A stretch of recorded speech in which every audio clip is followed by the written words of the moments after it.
Hey everyone, welcome to Show Me the Meaning, Wisecrack's movie podcast. Show me the meaning! All right, we're going to move into the mailbag. So first, the last episode we did was on Avengers. Did you see it, Greg? No, I'm still caught up on Austin's exposed brick and hardwood floors, man. It's a sexy ass apartment, dog. Are you okay with Infinity War spoilers? Oh yeah, go ahead, guys. I don't care. Yeah. All right. You the man. So, we got some flack. We got called some elitists by some Really? because we were talking about quote the MCU and the death of cinema. Not to say like, oh my God, movies are only suck now. I mean, like, we all like the Marvel movies. They're extremely entertaining, but I mean the business model is definitely it's a shift for cinema. Well, I was on the contrary opinion of that, so I hope I was excluded. Yeah, everyone loves you, they hate me. Yes. And Austin. It's just another kind of movie. It's a different genre of a thing, It's not the death of cinema. I mean, yeah. I don't know, man. Like, opera, yeah, that's still around. People still make it, but, I think that in a sense, like, cinema is almost in a more precarious... Well, not more precarious than opera right now, but, whereas an opera is cheap to make as back then, it's still cheap to make now. Movies are so fucking expensive to make. That's our fault, though. That's the people's fault. Opera we are the ones not going expensive. we're the ones going for $1 billion of Infinity War tickets in a week. It's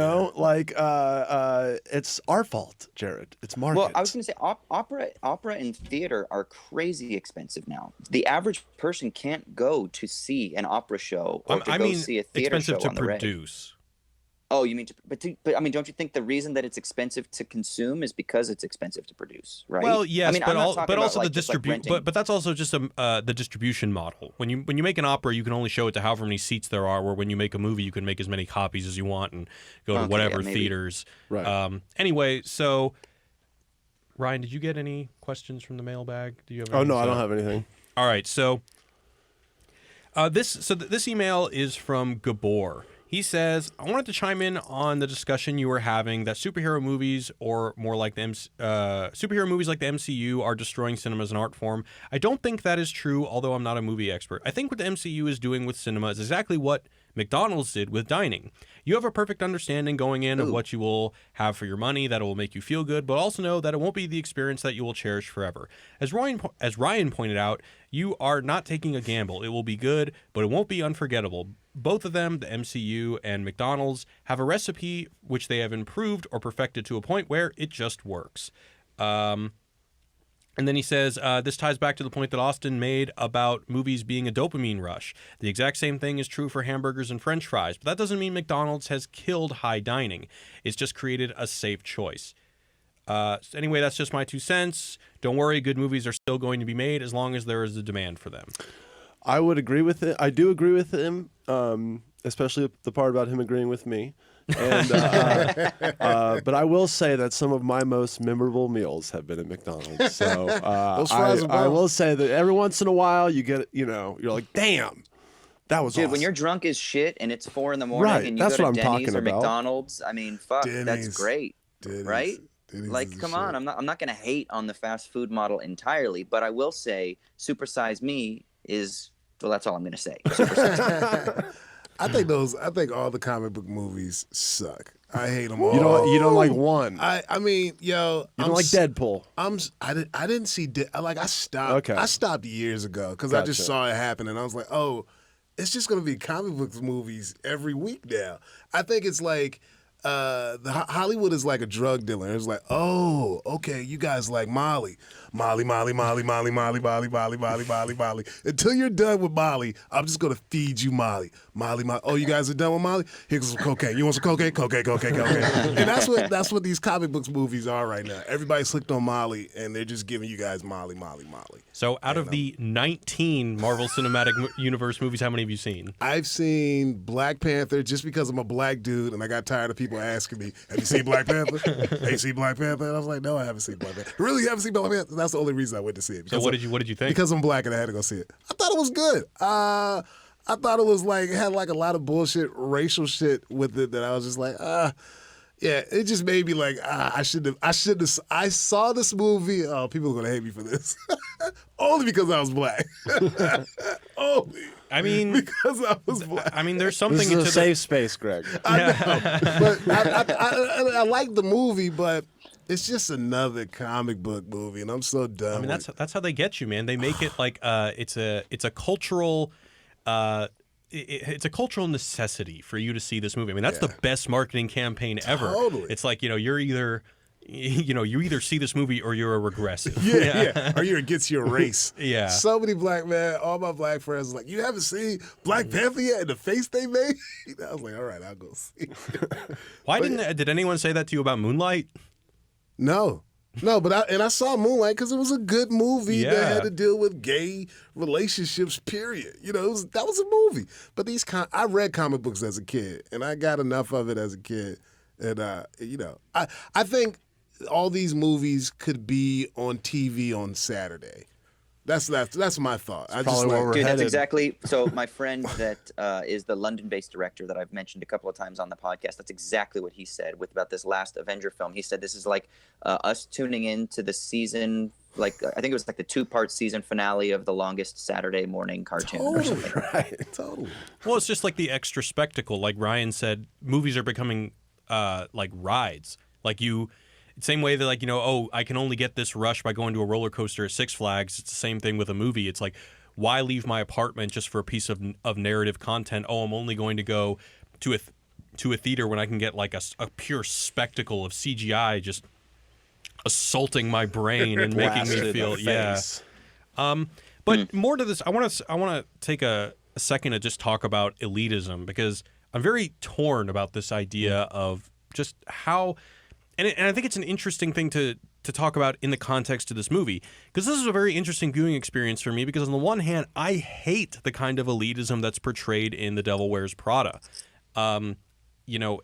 Especially with the experience that I've had with, interning in the industry, and I see this kind of elitism impressed on me, and it made me feel like shit, and, I just think it crushes people. But there are also, with the democratization of information and the internet, I'm also finding that elitism and this kind of elitism gatekeeping is necessary, or else, this is how we have like fake news and stuff like that, because there are no trusted, quote, elitist sources to tell people what is true, what is not. Now, obviously, that kind of elitism falls into a trap, because, if that elitist has an ulterior motive, then truth has a whole other problem. But I guess I'm just saying that, on the one hand, I'm not an elitist when it comes to a lot of things. I probably am an elitist when it comes to like art and movies, but like, I'm not an elitist when it comes to food at all. Definitely not when it comes to fashion.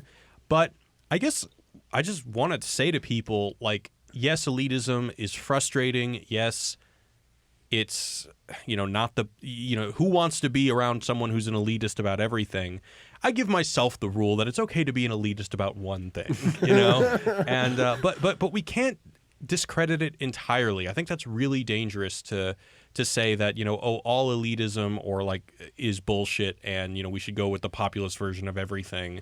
Well, wait, and define elitism in this context. Just Can I jump in? Yeah, please help me out here. I was going to say maybe elitism has to do with the idea of the validation or the valorization of unchecked power. And that's what you see here with Miranda, right? She has unchecked power. And then not only does she have unchecked power, but her power is valorized. It's validated, it's legitimated without any question. Whereas if you're an elitist in the sense that you are not like, there's a difference between, we would say, like ontological power or like functional power. And what I mean is that like ontological power is like you're locked into it. It's like in your being, you are supreme, like a divine king, right? Or like you are Miranda. You have this in your being, you are powerful and you are therefore validated. And so that's a problem. But functional power is like, hey, I'm a doctor because I went to school for fucking 12 years and I'm a surgeon. So it's more like I just happen to possess these skills. But then if there's a humility that comes along with that, even though we might valorize it, then that means it's not unchecked power. It's that it's power that serves a particular purpose that's been earned through like functionality or through education or something along those lines. And that's different. That's still an elitism. It can still be like, hey, not everybody can come in here and start playing surgery. And if you're going to try to talk to me about surgical processes because you read a fucking article on WebMD or something like that. I'm sorry, that doesn't hold much weight in this room with me, the surgeon. Does that make sense? It No, does. totally. It does. But it's obviously a bit blurrier of a line when we're talking about movies. Like, even if I had 6 degrees in film studies, which I don't, but like, I don't really think that. Like, I don't think that in itself would be a reason for me to say, hey, you should give my opinion more validity. Because when it comes to the way that you engage with art, like, there is more of a subjectivity to it. And at the end of the day, if you disagree with me that the MCU is, killing art, which is not exactly what I think, but, I mean, go ahead. Yeah. Well, this is where because you don't have unchecked power, and this is where humility comes in. And with a platform like Wisecrack, even though it's not entirely a democratized process, there's still engagement. People are allowed to like and share and comment, and then we're going to read out their comments. And so there is a reciprocity that's taking place, which means that it isn't simply unchecked. And I think that might be the difference. Well, and I think really, in the context of what his email is talking about with elitism, it really just was, I think it was the absolutist sentence, like, the MCU is leading to the death of cinema. Well, I think we were more nuanced than that. Absolutely, yeah, I agree too. It's just that I think that he was summing it up that way as the word elitism, which I don't think is necessarily he could have made a point in a different way, but yeah, like I probably agree with you about that. An Also, elitist attitude is not necessarily a bad thing if it's earned, sometimes. Like, I don't want to get up on a pedestal and say, guys, do you have any idea how many movies I've seen? all you Marvel fanboys have probably just seen all the stuff that's been marketed to you your whole life. IMDb's, bro. Yeah, let's compare IMDb's, bro. But I have gone to independent video stores and really explored the cinema of the world. Like, I don't want to fucking say that, because at the end of the day, I don't think that gives my... But you think that... I don't think that, but I mean, I would say that, my exposure to, cinema of the world and history cinema has definitely been an enriching experience for me personally. And obviously, I'm going to use that perspective to make statements in this podcast. Ain't nothing wrong with that. Ain't nothing wrong with that, but, it's your opinion. Right. Fuck them. Well, and I feel like we should just end on that note.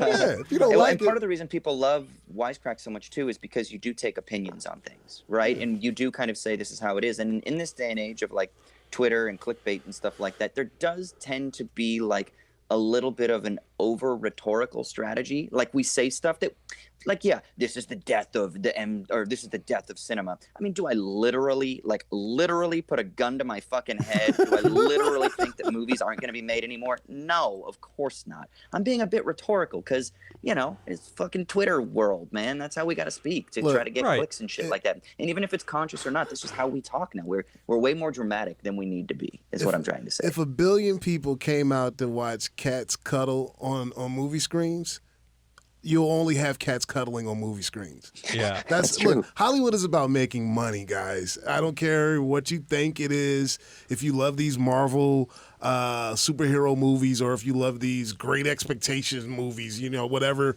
drama you like.